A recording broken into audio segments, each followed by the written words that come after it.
नमस्कार दोस्तों, एक प्यारी सी कहानी लेके मैं आ चुका हूँ। इस कहानी का नाम है अ ट्रिम्फ ऑफ सर्जरी। ये ब्रिटिश कहानी है। जेम्स हैरियट जो कि एक सर्जन है, वो बहुत सारे उन्होंने पेट का बहुत सारे मतलब जानवरों का इलाज किया है और वो कहानी भी लिखते हैं और उन्होंने ये कहानी लिखी है। इस कहानी का जो सेकंड मेन कैरेक्टर है वो है मिसिस पम्फ्रे और उनका प्यारा सा डॉगी ट्रिकी। देखिए, जो मिस्टर पम्फ्रे हैं, मिसिस पम्फ्रे हैं, वो बहुत ज़्यादा अमीर, वेल्दी और बहुत बड़ा घर है उनका, सारी सुख सुविधाएं हैं और पैसे की कोई कमी नहीं है और अपने डॉगी से बहुत प्यार करते हैं। एक दिन वो जब उठती है मॉर्निंग में तो देखती हैं कि जो ट्रिकी है वो अपने बेड से उतर नहीं पा रहा। धीरे धीरे वो चल रहा है, रगड़ रगड़ के।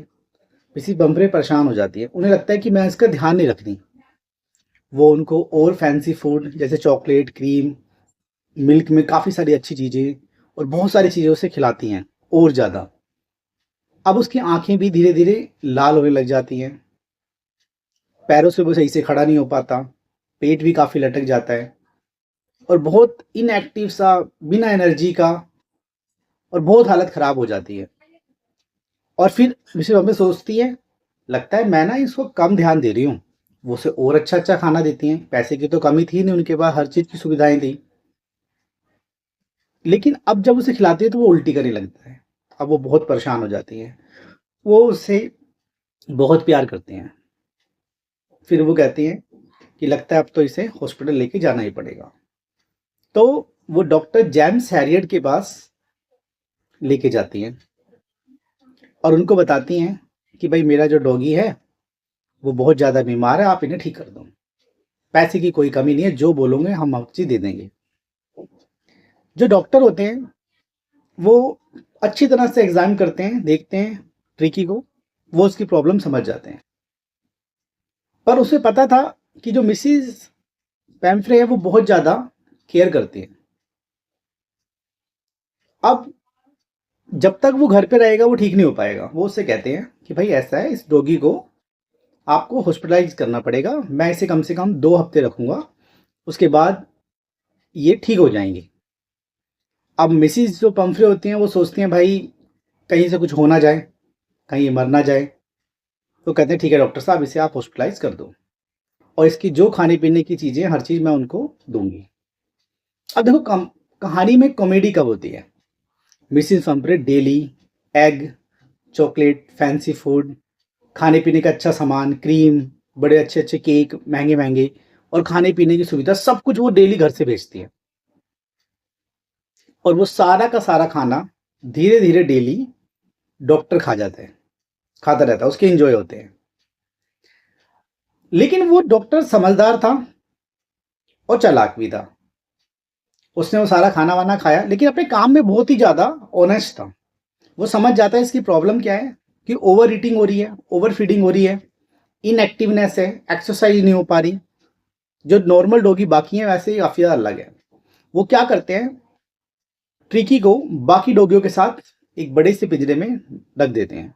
जब ट्रिकी जब वहां पे आता है तो उनको देखता है, वहां पे सारे स्ट्रीट डॉग्स, गलियों के डॉग होते हैं। और वो स्ट्रीट डॉग तो आपको पता ही कितने एक्टिव, फुर्तीले होते हैं। तो पहले दिन वो एक छोटा सा खाने का टुकड़ा पिंजरे में डालते हैं मिस्टर हैरियट। तो सभी डॉगी जल्दी से लपक जाते हैं और खा लेते हैं। अब वो बेचारा बैठा रहता है क्योंकि उसके अंदर इतनी जान नहीं है। नेक्स्ट उस दिन वो भूखा ही रह जाता है। फिर नेक्स्ट दिन फिर मिसिस पम्फ्रे कुछ खाने के लिए डालते हैं, सॉरी मिस्टर हैरियट कुछ खाने के लिए डालते हैं। फिर डॉगी को थोड़ी सी कोशिश करता है ट्रिकी, लेकिन वहां तक पहुंच नहीं पाता, उससे पहले ही वो आ जाते हैं, सारे के सारे एक दूसरे छीना झपटी करते हैं और वो खाना खा लेते हैं। अब फिर ये रह जाता है, अब क्या करे ये, परेशान। उसके बाद मिस्टर हैरियट कहते हैं कहीं ये, मतलब उसको सेपरेट भी थोड़ा सा खाना दे देते हैं, लेकिन थोड़ा सा बिल्कुल। अब सारा दिन का भूखा, एक तरह से उसका उपवास ही चल रहा है। उसके अंदर की चर्बी, उसका शरीर उसके अंदर की चर्बी वो खुद खा रहा है, धीरे धीरे वो कमजोर होता है। लेकिन वो कोशिश करता है।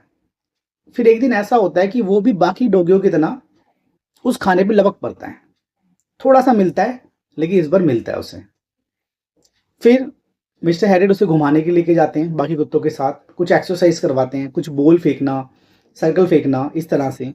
तो धीरे धीरे जब उसको एक्सरसाइज सब कुछ कराते हैं तो उसके अंदर का फैट कम होता है, वो एक्टिव हो जाता है और उसे पता होता है खाने के लिए, जीने के लिए लड़ना पड़ेगा और झपट्टे से खाना लेना पड़ेगा, तभी उसका पेट भर पाएगा।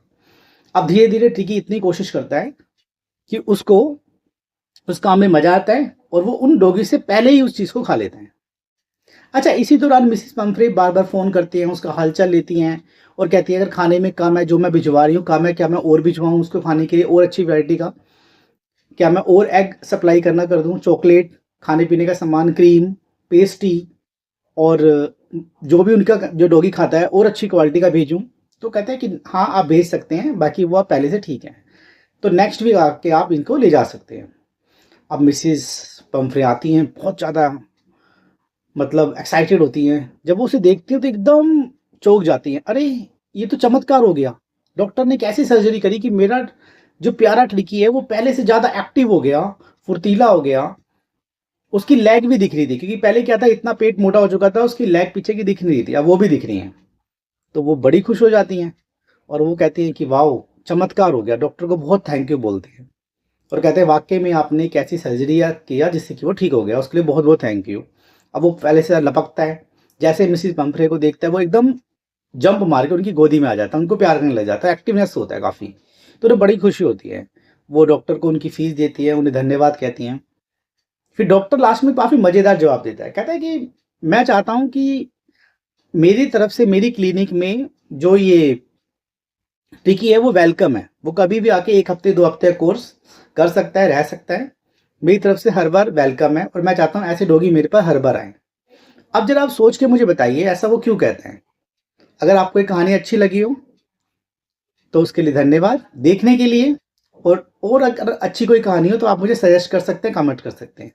Thank you, have a nice day, आपका दिन अच्छा जाए।